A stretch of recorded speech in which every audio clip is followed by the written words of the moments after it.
सास बहू का झगड़ा एक अनोखी कहानी। सुनंदा अपने पिता की इकलौती बेटी थी। नाम के मुताबिक देखने में भी बहुत सुंदर थी।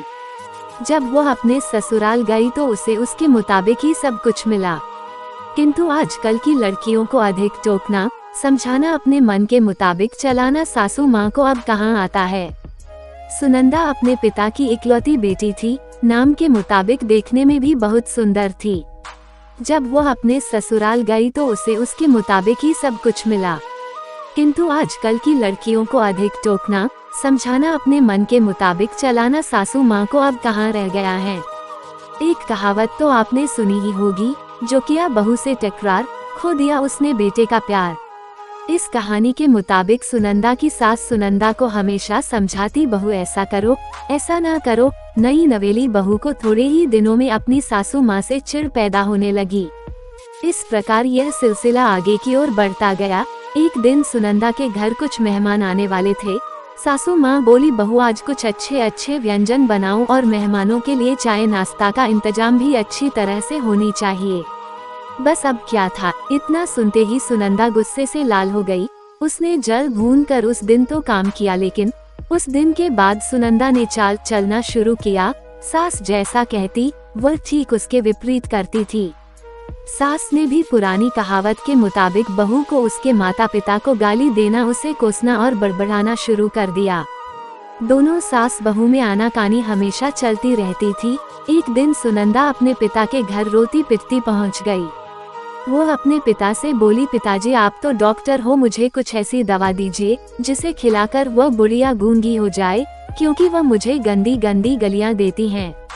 इस पर पिताजी कुछ सोचते हुए बोले, बेटी मेरे पास एक ऐसी दवा है, लेकिन ये कड़वी है, वो आसानी से नहीं खाएगी, इसलिए मैंने एक युक्ति सोची है।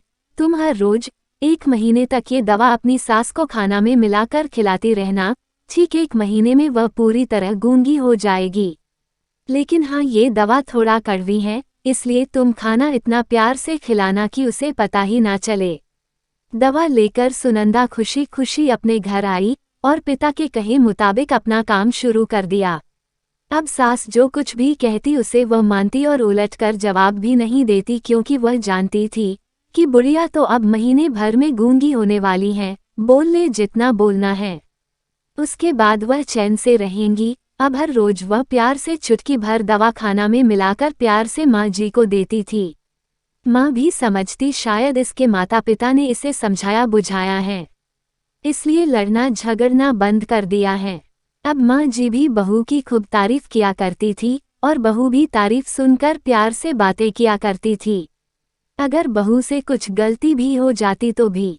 इस प्रकार महीना आते आते दोनों सास बहू में इतना प्यार बढ़ गया कि बहू अब अपनी सास की आवाज को खोना नहीं चाहती थी। एक दिन फिर उसी प्रकार सुनंदा रोती पिटती अपने पिता के पास पहुंची।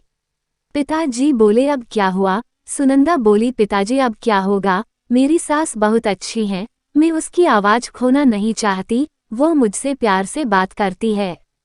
अब मुझे कोई ऐसी दवा दीजिए जो कि मेरी माँ जी को दी हुई दवाई का असर काट सके और वह गूंगी ना हो पाए। इस पर पिताजी हंसते हुए बोले, बेटी तुम रोना धोना बंद करो और खुशी से रहो। जो दवा मैंने तुम्हें दी थी वो कोई दवाई नहीं थी, वो रिश्तों में घुली कड़वाहट उतरने की तरकीब थी। अगर मैंने ऐसा नहीं किया होता तो तुम शायद आज नहीं सुधारी होती। बेटी इसी प्रकार यदि तुम अपनी सास के साथ अच्छे से रहोगी तो वह भी तुम्हें अपनी बेटी के समान प्यार करेगी। अब सुनंदा को सारी बातें समझ में आ गई थी, उसे अपनी गलती का एहसास भी हो गया था। वह वापस अपने ससुराल चली आई। इसके बाद दोनों सास बहू प्यार से रहने लगी। उनके बीच स्नेह और अपनापन का भाव आ गया और घर खुशियों से भर गया। तारांकन तारांकन। आशा है कि ये कहानी आपके दिल को छू गई होगी। यह एक सच्चाई है, अगर बहू अपने सास का प्यार पाना चाहती है तो उसे भी अपने सास को स्नेह देना होगा। जिस घर में सास बहू में स्नेह होता है वहाँ हमेशा खुशियाँ आती हैं।